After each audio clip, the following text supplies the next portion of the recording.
Hi there, crafty friends. Welcome and thank you for joining me. My name is Melissa, and today we are going to make a super quick and easy card using the Vibrant Florals hot foil plate and coordinating stencils from Altenew. So this card came about because I have an appointment on Wednesday, and I like to give one of the ladies in the office cards. So she has handmade cards to send out to her friends. So I've got my plate on here, and you can see it's a rather large hot foil plate. I've got it placed so that just a little bit of the edge hangs off on my grid lines. Because it is so large, I needed to make sure that my foil will fit on there properly. So I've got my foil cut, and actually the width of the foil is perfect. So as soon as that timer goes off, we're going to pull this off of here. And it's a little bit difficult to get that off. There we go. My machine is just a little bit snugger than I think other machines are. So like I said, this is a larger hot foil plate, but if we position it just right, we can get all of that image on there. And I'm just using a 6x6 piece of paper here. And now for the reveal. This is my favorite part. Let's see. And that came out perfect. And we got all of the image in there. So that is just absolutely perfect. We can go ahead and start with our stenciling. I've got my grip mat. We've got our image. We've got our stencils. And I'm starting with a little bit of a different color today. I don't usually do this color for my flowers, but I've already got several made that I will show you, and I thought it might be nice. That stencil lines up pretty nicely. And today we're going to be using Pinkfresh, Turquoise, and Atlantis. So this part is difficult for me because I am a heavy-handed ink blender, and I am going to try to do this really lightly. So, oh, that didn't stick very well. I think we might need a little bit of tape.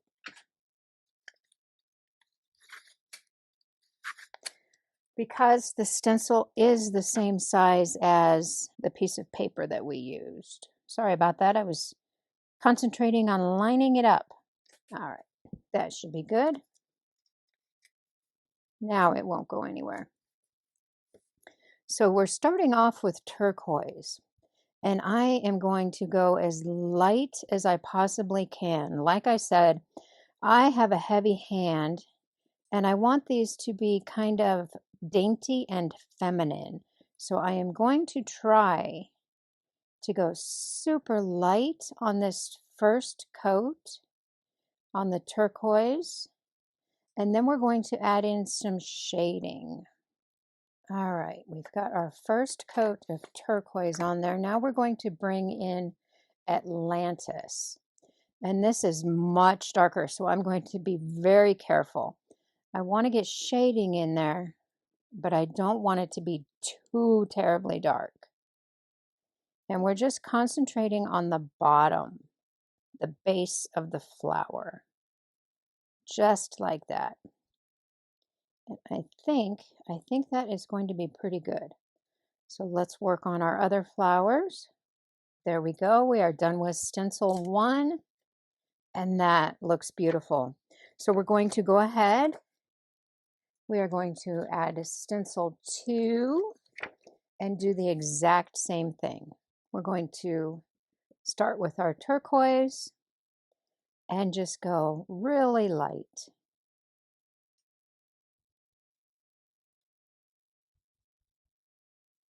And we can pick up that ink off of the side. That's why I like tapping off on my stencils. So I don't want to go too dark, which is really hard for me because, like I said, I am heavy-handed. I think we're done with the turquoise, and we can bring in the Atlantis. And I am going to be even more careful. Ah, darn it. You know what? We can get that off. I accidentally tapped on there where I should have been a little more careful.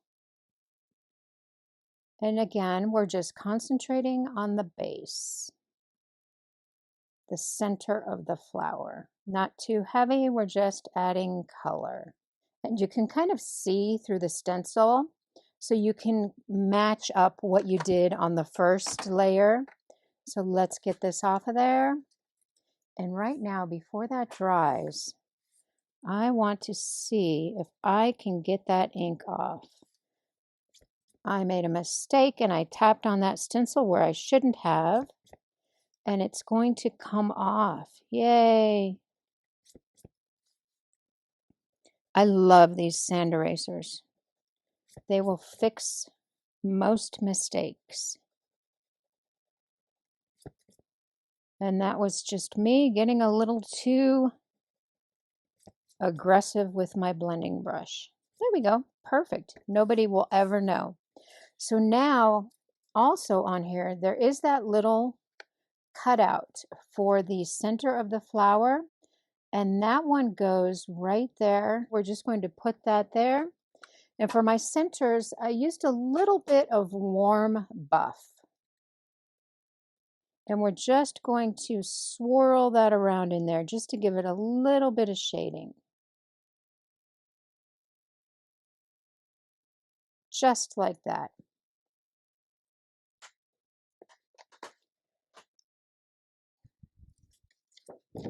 Perfect. Now we can move on to stencil number 3. For stencil number 3, we've got the 2 centers and all of our leaves. So let me get that lined up. And we're going to go ahead and bring back in our dough. And let's do our centers first. I'm not even really using the stencil part. I am just kind of taking that brush and filling in that circle area. That's good. Now we can take and wipe that little bit of brown off, just like that. So on my sample cards that I will show you at the end, I used Pinkfresh, Fresh Pear, and Key Lime, but I think I want my leaves to be a little bit deeper for this one, so we're using Fresh Pear and Olive. Olive is our lightest color, and we're just going to, again, be very light-handed, which is hard for me, and fill in those leaves. Okay, so we've got the base coat of Fresh Pear. So let's bring in our olive and add some highlights. And we need to be gentle, not too dark. I just want the base of those leaves a little bit darker.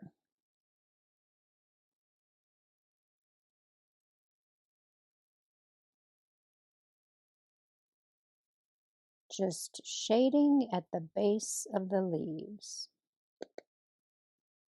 Just like that. And I think we are ready to see what we got. Let's take that off of there. And that is beautiful. I think that came out so pretty. Save your tape. You can always reuse that. Let's get this off of here. And that is beautiful. I just love that. So pretty. I love that turquoise. So now what I did, this card was so simple. So I'm just going to trim it out. But what I did was, because this is a larger image and my card base is 4 1/4 by 5 1/2, I just took a piece of clear acetate that is 4 1/4 by 5 1/2 and just kind of figured out where I wanted to trim that. I can take that acetate and place it over the card, and then I can see exactly where to trim. So I am going to go ahead and trim. So I've got my panel trimmed to a little bit smaller than 4 1/4 by 5 1/2. I put some foam tape on the back of that, and I am using today Altenew's Instant Dimension Foam Tape. This is really nice, especially if you want to give your project dimension, but you don't want too much on there. So let's add this. You know, there's always one side that's just a little bit larger. Let's add this to our card base, just like that. That's perfect. And I wanted to keep this as flat as possible so my recipient can mail these really easy without having to worry about extra postage or anything like that. So I've got some sentiments pre-done, and I did them in both gold and espresso, and I'll show you why. Let's use the sweet friend here, because some of my other samples that I will be showing you I did with the espresso outline. So let's go ahead and add a foam strip to the back of that sentiment. And I love this set for sentiments from Spellbinders. The Always and Forever sentiment strips, this is fabulous. I do a whole bunch of these in all different colors, and then I keep them in a little cup here, and I have sentiment strips all ready. It's so convenient that way. So let's bring in our T ruler. I would like to make sure I get that straight. We will add our sentiment, and then we can embellish. So for all my cards today, I used the Altenew enamel dots. For this card, we are going to use the Cool Summer Night set. Let's get these added on there. And I didn't go crazy. I did quite a few, but not a whole lot. We can just add those on there, and that came out perfect. And again, it's still nice and flat, so my recipient doesn't have to worry about postage, extra postage, or anything like that. So this is the one we did today in the Turquoise and Atlantis. Then I've got one I did in the espresso foil, and I used the purples, and that also came out super cute. Then we've got one in the gold foil. I used pinks. I will have everything listed in the description below, all the colors, and you can always find more details on my blog. And then I used the reverse foil. So this was leftover when we foiled our image. I used my solid hot foil plate, and I made a couple in the reverse foil. I'm hoping the glare isn't too much here. And I do like the reverse foil, but you need to be careful because it does scratch really easily. But these are so cute, and they were so quick, and they are perfect. I will put them in an envelope. I'll tie them up with a ribbon, and I will give these to her, and I know that she will be so happy. So thank you for spending time with me. Please give me a thumbs up, and I will see you next time. Bye-bye.